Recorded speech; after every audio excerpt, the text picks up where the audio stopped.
Section 1 का। Subsection 3 जो है ये बात करता है कि अगर भारत में कोई ऑफेंस हो रहा है तो उसका पनिशमेंट जो है वो बीएनएस के हिसाब से दे सकते हैं।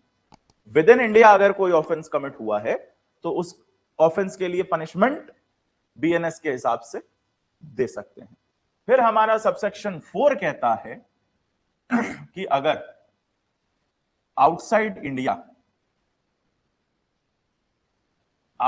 इंडिया कोई एक्ट कमिट किया गया, उस पे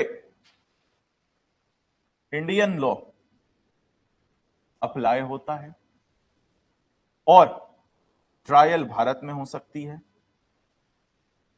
तो मान लिया जाएगा इट विल बी डीम्ड,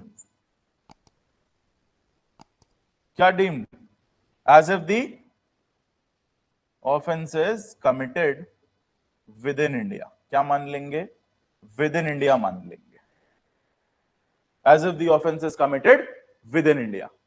अब हमको सबसेक्शन 5 बताता है कि कब बीएनएस अप्लाई होता है। बीएनएस कब अप्लाई होगा? आउटसाइड इंडिया कमिट हुए ऑफेंसेस पे। आउटसाइड इंडिया अगर कोई एक्ट कमिट हुआ है उस पे बीएनएस कब अप्लाई होगा, और इसमें आपकी 3 सिचुएशंस दी हुई हैं, और अगर इन 3 में से किसी एक कैटेगरी में ऑफेंस आ रहा है तो बीएनएस उस पे अप्लाई होगा। एज पर बीएनएस उसकी ट्रायल भारत में हो सकती है, उसको मान लिया जाएगा विद इन इंडिया। और क्योंकि इसको हम विद इन इंडिया मान लेंगे तो विद इन इंडिया के लिए पनिशमेंट यहां दे सकते हैं। ये कोरिलेशन है। I hope that's clear.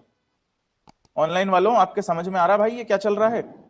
कैसे सबसेक्शन 1 और 5 के बीच का कनेक्टिंग लिंक है ये क्या है? सबसेक्शन 4 1 और 3 के बीच का कनेक्टिंग लिंक है।